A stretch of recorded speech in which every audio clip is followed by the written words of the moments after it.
Today, that is March 18th, the world marks Global Recycling Day. And in light of this occasion, on Press Perspective today, we revisit the campaign against waste here and elsewhere to better protect our environment.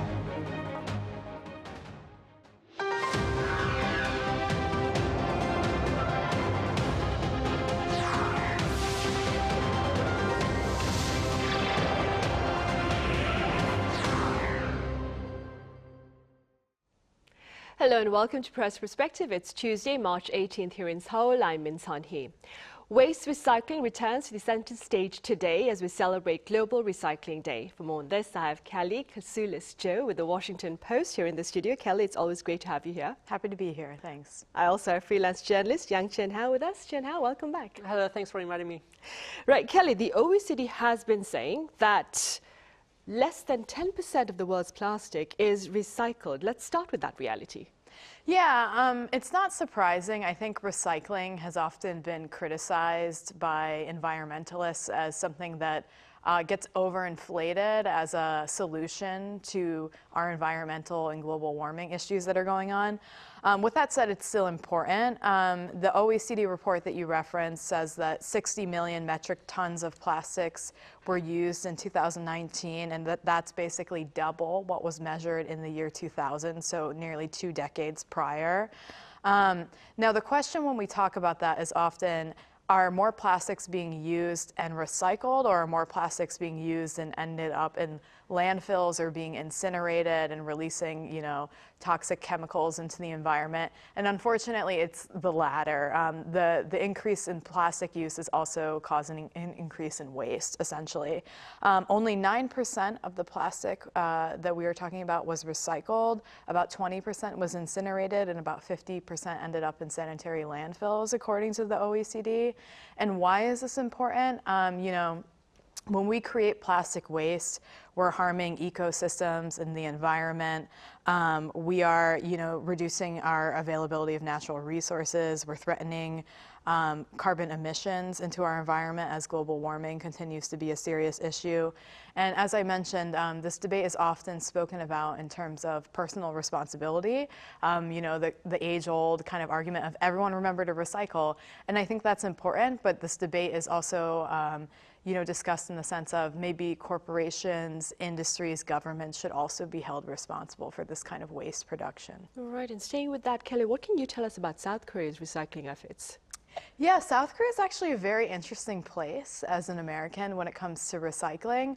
Anecdotally speaking, in the U.S., I wouldn't say recycling is too common, and for those who do, they kind of just clean up their plastics, throw them in a bag, and put them out on the curb. But in South Korea, recycling is a really organized, efficient, collective effort. And it's also kind of a dual story here. So South Korea is one of the highest consumers of single-use plastics in the world, which is definitely a very bad thing. It also has one of the highest recycling rates in the world. Just to give an anecdotal view, I've lived in apartment buildings as well as small, villa, 3-story apartments in South Korea. And I've really seen the country run the full gamut of people separating their own recycling, paper, plastic, glass, things like that, and taking it out, to having people who are actually paid salaries to manage people's recyclables. One apartment complex that I used to live in actually had a recycling center where you had to bring your recyclables, and there was a person, an attendant working there, cleaning everything up and organizing it. So there's a really big collective effort here. South Korea has a recycling and composting rate of about 60%, which is one of the highest rates in the world, according to the World Bank. And the average South Korean family produces about 1 kilogram of waste in their household per day. That's down significantly from the 1990s. So we're kind of talking about a country where single-use plastics are a big problem, and there's probably a collective habit that needs to change there for the sake of health and the environment. But at the same time, you really see a model for a government and a people that try to tackle this in a very efficient way. Right. Chien-Hao, as Kelly mentioned, Korea, it's a very heavy plastic consumer. What have been some of your experiences here?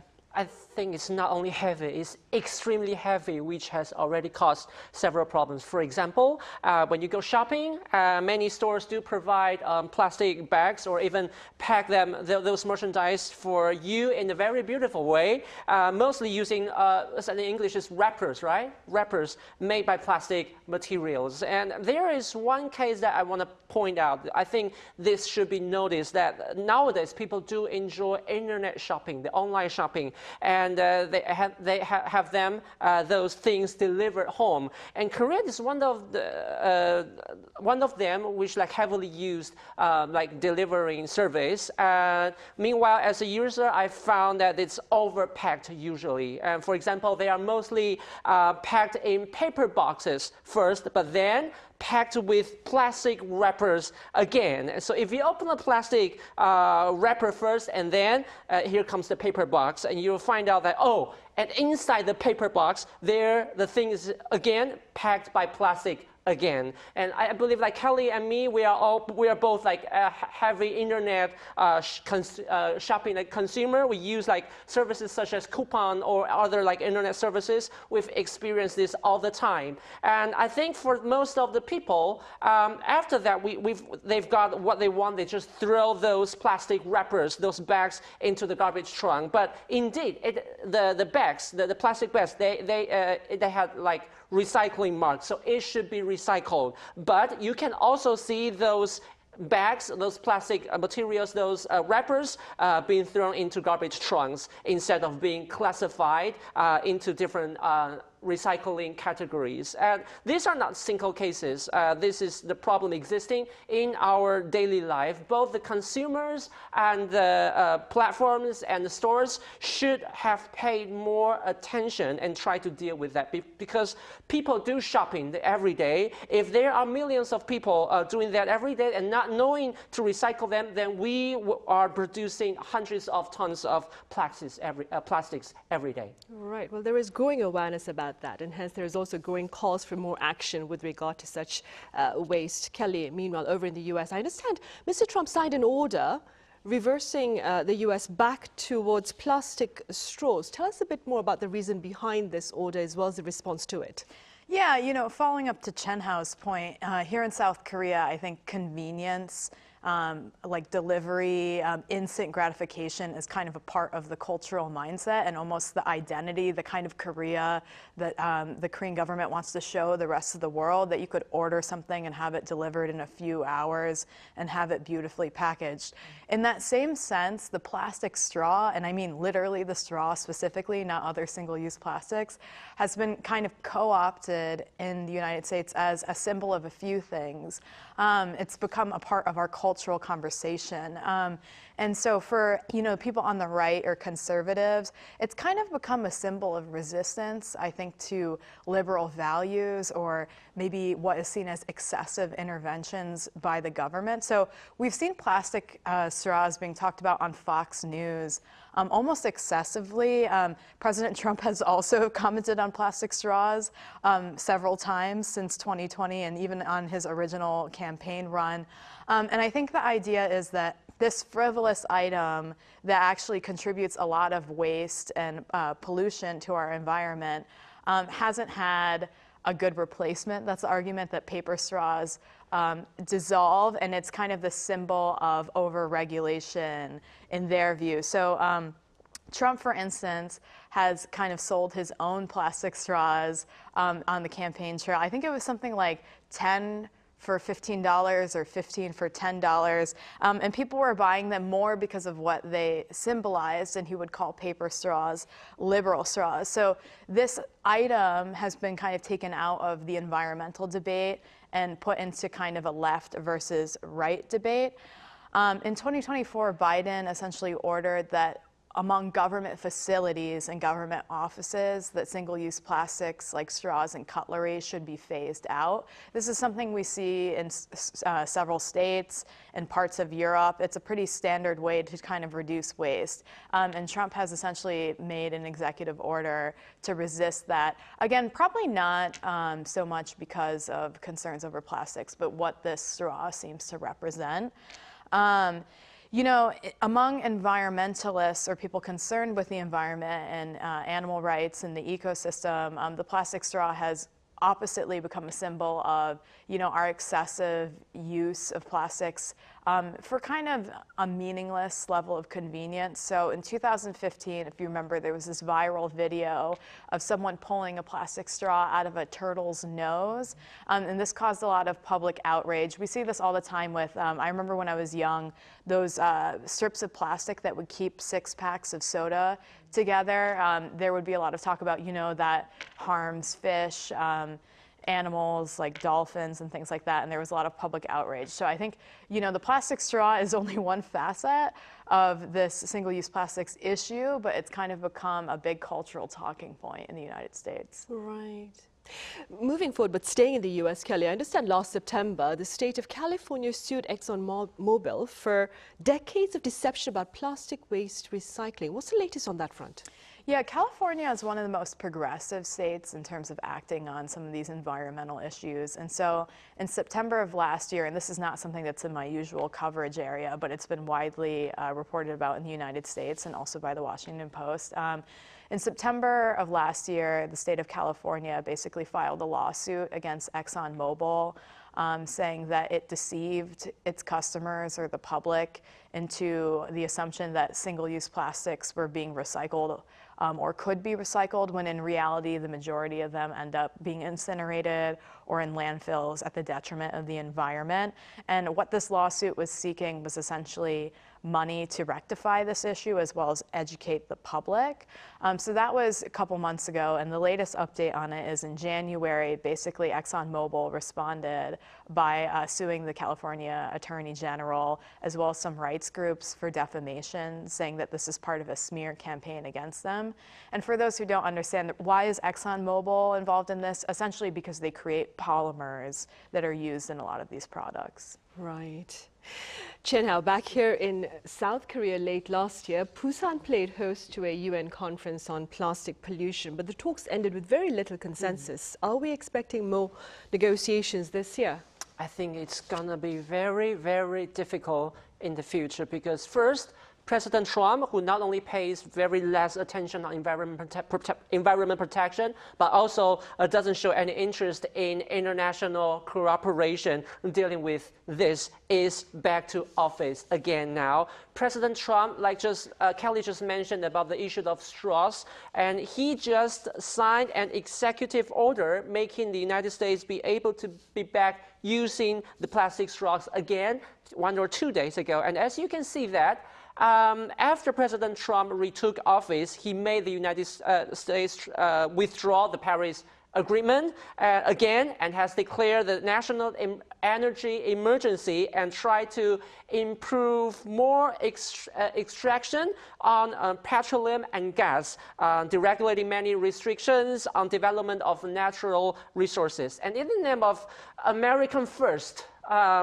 now President Trump is leading the United States, seeking more self-profits instead of playing the leading role of funding the cooperation on environmental protection and researching. And if we are talking about the negotiations, I think chaos and arguments will come next because inside the United States, the government is changing, but many NGOs and researching organizations might still want to somehow contribute or try to find more ways, better ways to solve the problem of plastic waste. But so for the United States domestically, there will be contradictions. And outside the United States, internationally, countries will need to deal with a new world which the United States doesn't want to lead the cooperations anymore. And though then who are able to and who has the power to do so, substituting the United States, that will definitely become very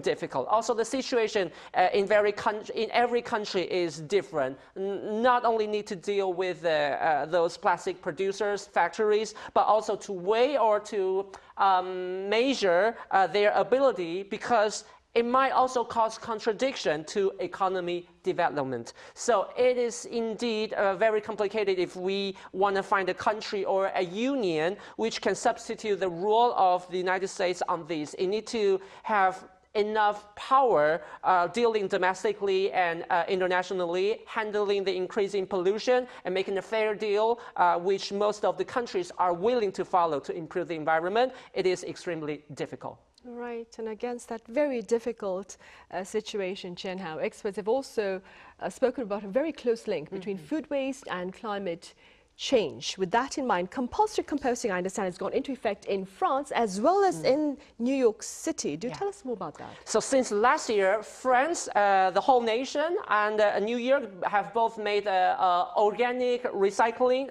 organic waste recycling become mandatory since last year. I know for people in Korea or in Taiwan or in Japan, they might feel shocked when hearing this because we've already made this for such a long time. And now it is the first step for them, for France and New York City. Households and stores and other businesses will need to collect those organic wastes like peels, like scraps, and entity food, and place them into bins. And there will be organizations come and get and handle them professionally instead of mixing them with other garbages and throw them away. That means that food waste and organic waste will be able to be recycled and reused in other different ways, such as composts, or being transferred into renewable energy. But the problem is in France, nationally, no punishment will be imposed if people don't do so, do not cooperate. And also in New York, researcher has indicated that still it is lack of collection productivity.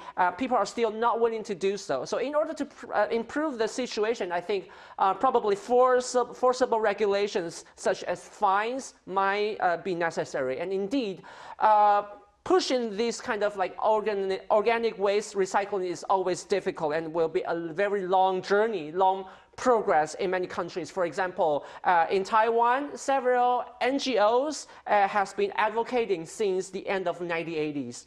And the government has made it mandatory in 2003. But these 10 years in Taiwan, the recycling waste of organic waste is only around like 7 to 12%. So like organic waste are still charging like 30 to 40% among the general garbage and wastes. Still, in many places, there are not enough like containers, bins, or human resources dealing with this, and especially in rural areas. And those has made many residents thrown them away along with garbage.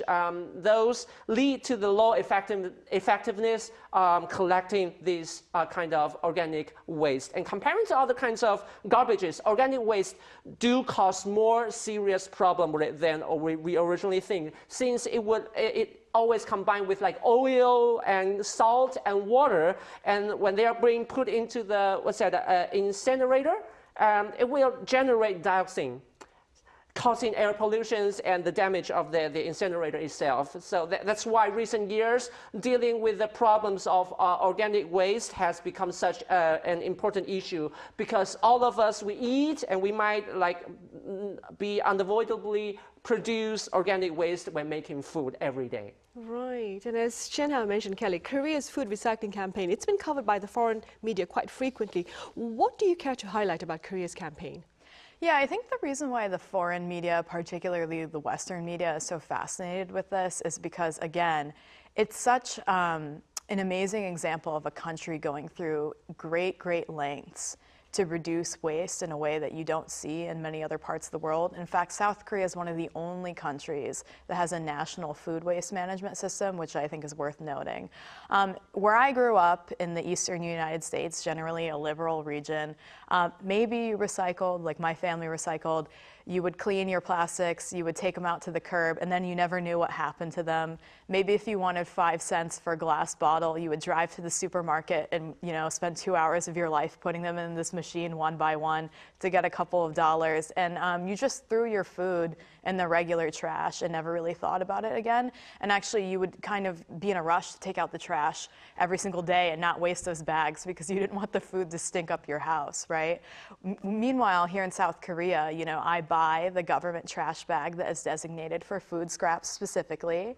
I put the food scraps in there. I put it in my freezer so it doesn't smell, and when it's full, I take it out, and the government takes care of the rest. And so what we've seen is, 20 years ago in South Korea, about 98% of food waste ended up buried in the ground, or waste essentially producing methane, which is a greenhouse gas, released into the environment, polluting the soil, things like that. And in the last 20 years, it has actually turned around to 98% of food waste being taken care of properly, being composted, being turned into feed, things like that. And this is all according to a really, really great article that I really hope people check out by my colleagues, Julie Yoon and Andrew Jung at the Post. It's a very visually forward article where they actually went down to the Daejeon Bioenergy Center and witnessed how this food waste is dealt with. And it's just a really fascinating story of just fantastic organization and collective effort. Just to give this some comparison, in the US, about 60% of food waste goes into landfills, which again is very bad in terms of polluting the environment, creating greenhouse gases. It took me a couple of years to figure out the trick from other South Koreans of putting my food scraps in the freezer. But a lot of people do that, and just as an example, if you go to like the supermarket or like Korea's version of Walmart, not only can you buy a trash can and a recycling bin that separates paper, plastic, glass, things like that, you can actually get like a 3-section garbage bin for recyclables, but you can actually buy a special sealed bucket for food scraps so that they don't stink up your house. And I think that kind of shows, these products show how much of a mainstay these practices are in the South Korean home. Right. Chien-Hao, beyond food waste and plastic waste, of course, what other forms of waste should we be concerned about? I remember during the pandemic having a separate trash can within the office for face masks. Yeah, and another thing I want to point out is fabrics and leathers.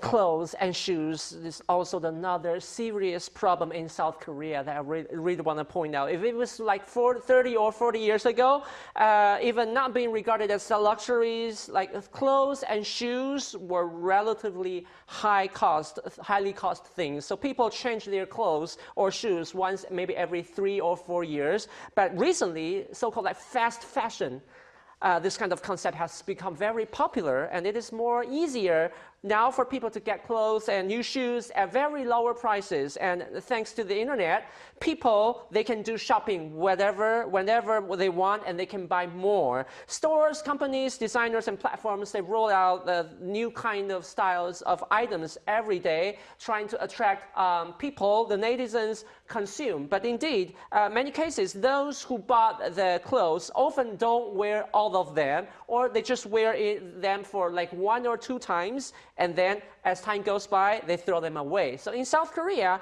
I found that more than 800,000 tons of clothes and shoes waste come out every year, and they are combined with plastics and dye, so it will also cause like severe pollution if they are not being well recycled. South Korea as a country producing fabrics are not able to handle this kind of like clothes and shoes waste, and many of them, they are being exported, being dumped into like South Asian or African countries such as Bangladesh and Ghana, causing pollutions and health problems in other countries. All right, so definitely something to think about, fashion than fast fashion.